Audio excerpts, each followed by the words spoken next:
اور آیت نمبر 77 میں اللہ سبحانہ تعالیٰ فرماتے ہیں اور کیا یہ جانتے نہیں ہیں کہ اللہ کو تو معلوم ہے وہ سب کچھ جو وہ چھپاتے ہیں اور وہ سب کچھ بھی جو وہ ظاہر کرتے ہیں۔ اب چاہے تو یہ باتیں مسلمانوں کو بتائیں یا نہ بتائیں، اللہ سبحانہ تعالیٰ کی طرف سے تو ان کا محاسبہ ہو کر رہنا تھا، لہٰذا یہ بھی ان کی ناسمجھی کی دلیل تھی۔ اب آیت نمبر 78 میں اللہ سبحانہ تعالیٰ فرماتے ہیں اور ان میں سے بعض ان پڑھ بھی ہیں، وہ کتاب کا علم نہیں رکھتے سوائے بے بنیاد آرزوؤں کے، اور وہ کچھ نہیں کر رہے مگر ظن پر چلے جا رہے ہیں۔ امی کا لفظ قرآن مجید میں اصلاً تو مشرکین عرب کے لیے آتا ہے، اس لیے کہ ان کے اندر پڑھنے لکھنے کا رواج نہیں تھا، کوئی آسمانی کتاب بھی ان کے پاس نہیں تھی، لیکن یہاں یہود کے بارے میں کہا جا رہا ہے کہ ان میں سے بھی ایک طبقہ ان پڑھ لوگوں پر مشتمل ہے، جیسے آج مسلمانوں کا حال ہے کہ اکثر و بیشتر جاہل ہیں۔ ان میں سے بعض اگر پی ایچ ڈی کیے ہوئے ہیں لیکن ان کو قرآن کی الف ب ت بھی نہیں آتی ہے۔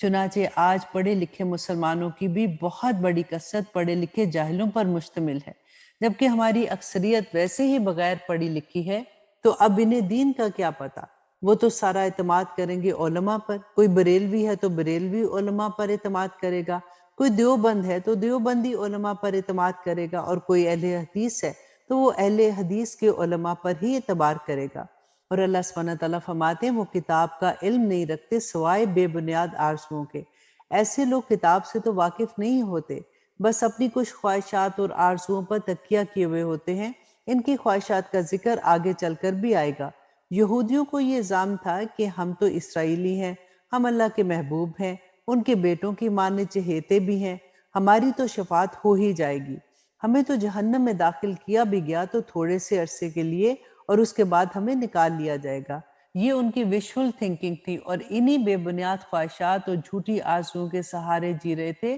کتاب کا علم ان کے پاس تھا ہی نہیں۔ تو اللہ سبحانہ تعالیٰ فرماتے ہیں کہ ان کے پاس محض ان کے وہم و گمان اور ان کے اپنے من گھڑت خیالات ہیں۔ اور آیت نمبر 79 میں اللہ سبحانہ تعالیٰ فرماتے ہیں پس ہلاکت اور بربادی ہے ان کے لیے جو کتاب لکھتے ہیں اپنے ہاتھ سے اور پھر کہتے ہیں کہ یہ اللہ کی طرف سے ہے تاکہ حاصل کر لیں اس کے بدلے حقیر سی قیمت۔ تو ہلاکت اور بربادی ہے ان کے لیے اس چیز سے کہ جو ان کے ہاتھ نے لکھی ہے، اور ان کے لیے ہلاکت اور بربادی ہے اس کمائی سے جو وہ کر رہے ہیں۔ ویل کے بارے میں بعض روایات میں یہ آتا ہے کہ یہ جہنم کا وہ طبقہ ہے جس سے جہنم بھی پناہ مانگتی ہے۔ یہاں پہ آپ یہ دیکھیے کہ قرآن پاک نے یہ ترتیب رکھی ہے کہ پہلے ان یہودی علماء کا ذکر فرمایا ہے جو تورات میں جان بوجھ کر رد و بدل کرتے تھے، پھر ان ان پڑھ یہودیوں کا جنہیں تورات کا علم تو تھا ہی نہیں، مگر علماء نے انہیں جھوٹی آرزو میں مبتلا کر رکھا تھا کہ سارے یہودی اللہ کے لاڈلے ہیں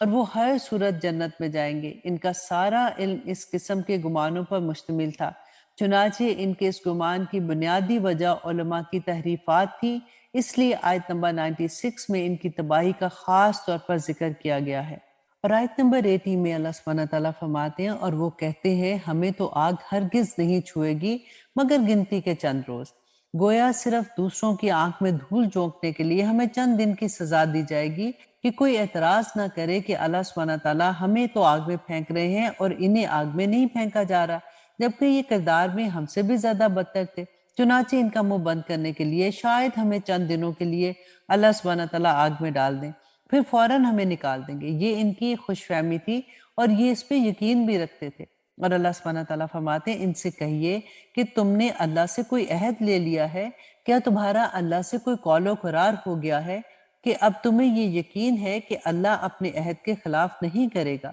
یا تم اللہ کے ذمے وہ باتیں لگا رہے ہو جنہیں تم نہیں جانتے ہو؟ حقیقت بھی یہ تھی کہ یہ اللہ سبحانہ تعالیٰ کی طرف وہ باتیں منسوب کر رہے تھے جو اللہ سبحانہ تعالیٰ نے کہی ہی نہیں تھی، کیونکہ ان کے علماء نے ان کی کتابوں میں تحریف کر دی تھی اور وہ فتوے بیچنا شروع ہو گئے تھے، جس کی وجہ سے ان کے دین میں بہت بڑی خرابی آ گئی تھی۔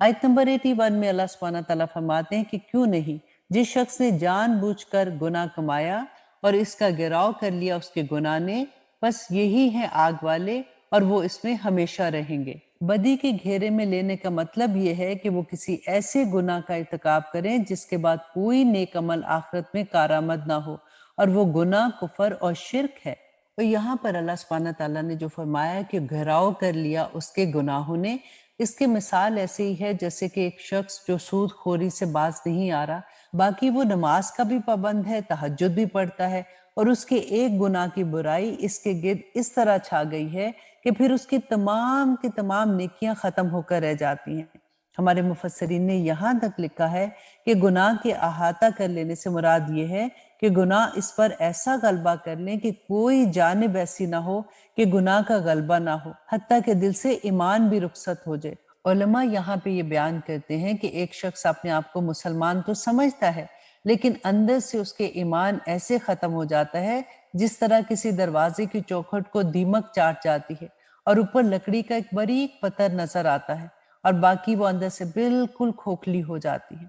تو اللہ سبحانہ تعالیٰ فرماتے ہیں فَأُولَٰئِكَ أَصْحَابُ النَّارِ، کہ یہی لوگ ہیں جو آگ والے ہیں اور وہ ہمیشہ اس میں رہیں گے۔ اور آیت نمبر 82 میں اللہ سبحانہ تعالیٰ فرماتے ہیں وَالَّذِينَ آمَنُوا وَعَمِلُوا الصَّالِحَاتِ، اور اس کے برعکس وہ لوگ جو ایمان لائے اور نیک عمل کیے، یہی لوگ ہیں جو جنت والے ہیں اور وہ ہمیشہ اس میں رہیں گے۔ اب یہاں پہ ایک غور کرنے کی بات ہے کہ نیک عمل کے بارے میں ہر شخص نے اپنا ایک تصور اور نظریہ بنا رکھا ہے، جبکہ نیک عمل سے قرآن مجید کی مراد دین کے سارے تقاضوں کو پورا کرنا ہے۔ محض کوئی خیراتی ادارہ یا کوئی یتیم خانہ کھول دینا، بیواؤں کی فلاح و بہبود کا انتظام تو کر دینا، لیکن خود سودی لین دین اور دھوکہ فریب پر مبنی کاروبار ترک نہ کرنا نیکی کو ختم کر دینے کے برابر ہے۔ جبکہ نیکی کا جامع تصور یہ ہے کہ اللہ سبحانہ تعالیٰ کی طرف سے عائد کردہ تمام فرائض کو پورا کرنے کی پوری کوشش کی جائے، دین کے تمام تقاضے پورے کیے جائیں،